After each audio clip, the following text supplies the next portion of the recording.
ایک بزرگ لگے ہوئے تھے جی فلانا قادری بھی شہید، واہ واہ واہ واہ، فلانا قادری بھی شہید۔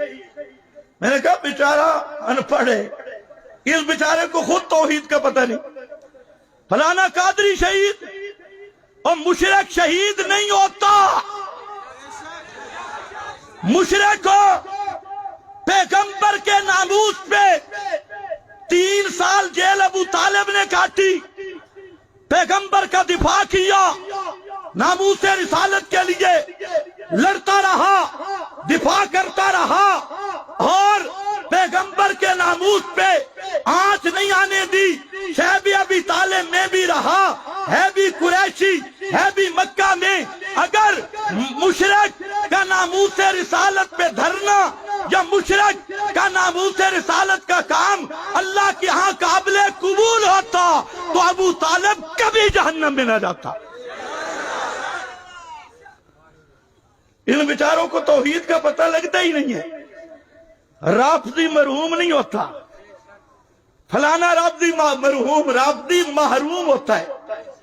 ابو بکر صدیق کو بھونکنے والا، فاروق اعظم پہ تبرہ کرنے والا، حضرت عائشہ صدیقہ کی طرف میلی آنکھ دیکھنے والا، ساری زندگی صرف پاکستان نہیں کعبہ میں رہ کر مر جائے، کعبہ کے رب کی قسم کٹر جہنمی ہے، بے ایمان ہے۔ اس صدیق اکبر کا دشمن وہ کبھی جنت نہیں جا سکتا، فاروق اعظم کا دشمن وہ جنت نہیں جا سکتا، صدیق کا دشمن قابل رحمت نہیں، فاروق کا دشمن رحمت کے قابل نہیں، حضرت عائشہ کا دشمن رحمت کے قابل نہیں۔ وہ چاہے وزیر اعظم ہو تب بھی لعنتی ہے، کوئی جج ہو تب بھی، چپڑاسی ہو تب بھی لعنتی ہے۔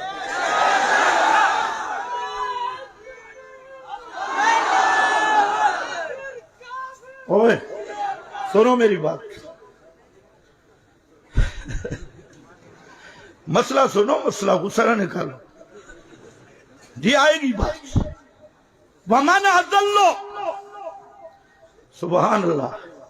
اچھا بعض لوگوں کو پتہ نہیں، وہ بیچارے شاہ توحید کے پاس بیٹھی کبھی نہیں، انہیں پتہ، انہوں نے سمجھا یہ کہ اگر کوئی نیک بندہ شرک کرے تو بچ جائے گا،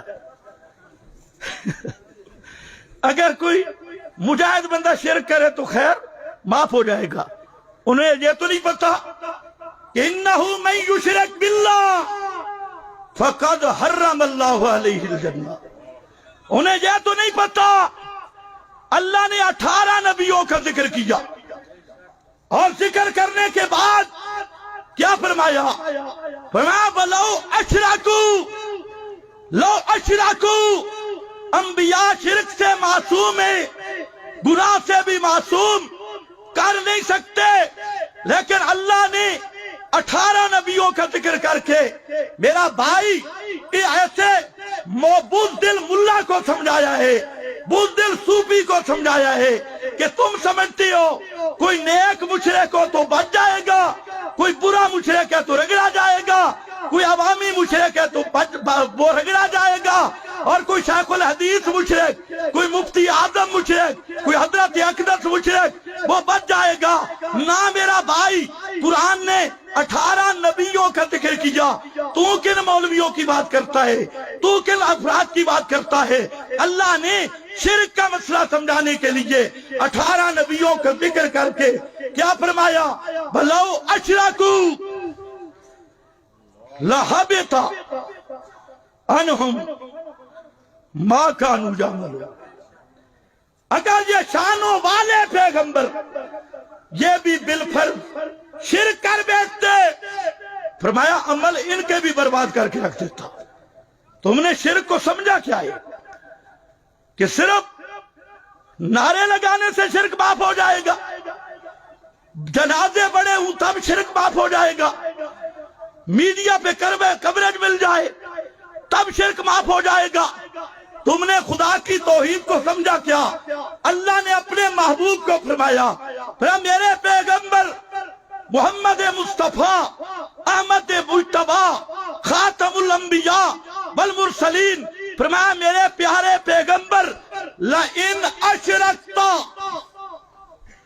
لئن ہو نہیں سکتا، لیکن شرک کا جرم اتنا سنگین ہے، اگر میرے پیغمبر تجھ سے بھی صادر ہو گیا لَيَحْبَطَنَّ عَمَلُكَ، لَيَحْبَطَنَّ عَمَلُكَ، عمل تیرا بھی برباد کر کے رکھ دوں گا۔ ان بیچاروں نے سمجھا ہی نہیں، انہوں نے شرک میں بھی تقسیم کی، مشرکوں میں بھی تقسیم کی۔ باقی الحمدللہ ختم نبوت کا دفاع اشاعت التوحید نے کیا، اور اشاعت التوحید ہی کر رہی ہے۔ توجہ ہے؟